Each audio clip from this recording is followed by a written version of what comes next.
È stata pubblicata stamane la sentenza emessa mercoledì scorso dal Tribunale amministrativo di Venezia, che rigetta il ricorso presentato dal gestore del Caio Blanco Fabio Damian avverso l'ordinanza del Questore di Venezia, che l'8 agosto scorso aveva sospeso per 15 giorni l'attività danzante e di ristorazione nel locale sulla spiaggia di Sottomarina, a seguito del comportamento violento, e in un caso razzista, del personale di sicurezza appaltato un'agenzia esterna.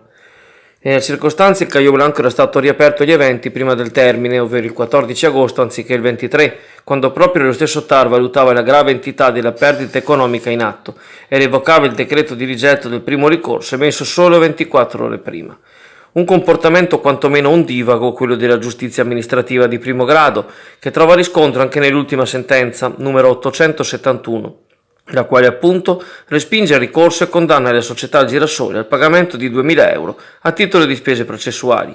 I magistrati Alessandra Farina, Marco Rinaldi e Mara Spatuzzi hanno rilevato che il Caio Blanco era già sotto attenzione da un anno per via di episodi controversi. Gli interventi susseguitisi nel corso del 2018, si legge nella sentenza, si sono ripresentati anche nel 2019, ove sono stati effettuati più interventi a fronte di segnalazioni che interessavano comportamenti aggressivi e violenti del personale di vigilanza, i quali hanno determinato lesioni anche rilevanti perseguibili d'ufficio. Quanto all'episodio del 21 luglio, in cui il 18enne adriese Pietro Braga era stato respinto dai buttafuori per la sua origine africana, secondo il TAR del Veneto, anche da tale episodio, a prescindere dalla rilevanza penale di tale comportamento, è dato evincere un clima intimidatorio e aggressivo da parte del personale incaricato dal titolare di gestire il flusso dei clienti. Il contestato episodio di intolleranza razziale si è posto quindi in continuità con i precedenti atteggiamenti assunti nei confronti dei clienti del locale. Nel ribadire la legittimità dell'atto del questore Masciopinto, il Tribunale afferma che non è possibile per il titolare limitarsi a dichiarazioni di dissociazione, peraltro postume l'adozione del provvedimento impugnato, dall'operato del personale di vigilanza, che lui stesso ha assunto e per l'operato del quale necessariamente non può essere esonerato dalle relative conseguenze.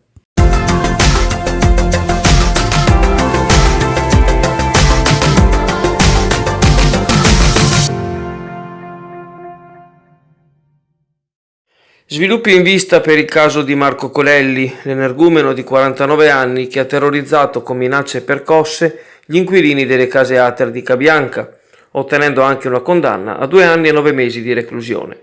Il Tribunale di Venezia ha infatti disposto che l'uomo potrà uscire dagli arresti domiciliari, ai quali era stato assegnato e che peraltro aveva già infranto, potendo godere di uno stato di relativa libertà con obbligo di firma 3 giorni alla settimana nella sede della Polizia Giudiziaria. Inoltre, il giudice ha dato indicazione dell'allontanamento di Colelli e presumibilmente dell'anziana madre dal condominio di via Rebosola, dove sono accaduti tanti misfatti degli ultimi anni. Un incontro avvenuto stamane in loco tra gli avvocati, l'ufficiale giudiziario, i carabinieri e funzionari dell'Ater ha però rinviato questo trasloco coattivo al 20 gennaio 2020, dal momento che non sono state reperite abitazioni disponibili. Ci si chiede ora dove andrà a finire Marco Colelli e quale quartiere rischia di essere terrorizzato a sua volta dai comportamenti insani del facinoroso.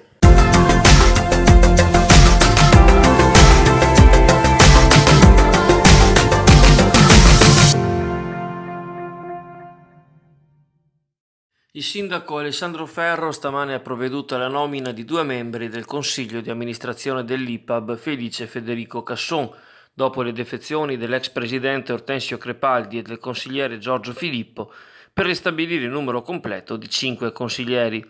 Attraverso il decreto numero 33 del 13 settembre è stato assegnato infatti l'incarico a Pietro Penzo e a Federico Griguolo, entrambi di professione avvocato.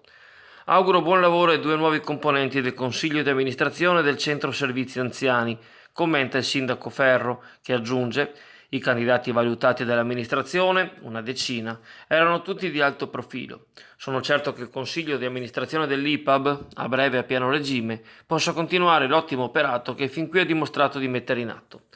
Parliamo di una struttura d'eccellenza del territorio che attualmente ospita 175 persone che vorremmo ampliare, viste le esigenze e le lunghe liste di attesa. Il tema è in discussione alla conferenza dei sindaci dell'ULSS 3 Serenissima. Analoga soddisfazione esprime l'assessore alle politiche sociali Luciano Friziero. Auguro al nuovo CDA dell'IPAB un proficuo lavoro nella più completa autonomia, che ha sempre contraddistinto l'operato del Centro Servizi Anziani di Chioggia. Il Consiglio di amministrazione, così ricomposto, provvederà quanto prima alla nomina del presidente.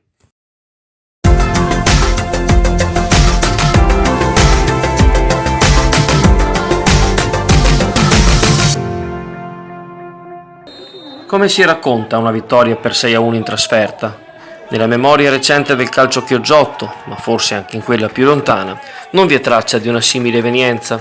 Anche per questo, le proporzioni del risultato maturato ieri a Trieste tra l'Union Clodiense e il San Luigi vanno oltre il mero fatto statistico, il quale vede la squadra granata ancora imbattuta nelle parti alte della graduatoria e mantenere uno score senza sconfitte fin dal 3 marzo scorso a Belluno, che ne fa la formazione più longeva nei risultati utili consecutivi. Vincere 6-1 significa che tutto è andato più che bene, che la partita si è messa presto nel giusto binario e che gli episodi controversi decisi dalla negativa prova dell'arbitro Lorenzo Vacca di Saronno sono andati a sfavore dei verdi di casa. Uno su tutti, la spropositata espulsione del terzino Bertoni al 28esimo sul punteggio di 0-2 per le reti di Pastorelli e Perrotti. Ma l'Union Clodiense, superiore in tutto e per tutto al San Luigi, aveva anche cercato di complicarsi la vita, subendo il bel gol dell'1-2 ad opera del talento Carlevaris, su punizione. Ma giusto un attimo prima della fine del primo tempo ci ha pensato Perrotti a ristabilire le distanze, per dilagare poi nella ripresa con la rara doppietta di Cuomo e il sigillo finale di Ostojic. Una punizione forse troppo pesante per il neopromosso San Luigi, che nei precedenti 3 incontri non aveva sfigurato. La più lunga trasferta della stagione ha trasformato il campo sintetico di Via Felluga Trieste in una succursale del Ballarin, numerosa infatti la partecipazione chioggiotta. Domenica, allo stadio di Chioggia, arriveranno i veronesi del Vigasio.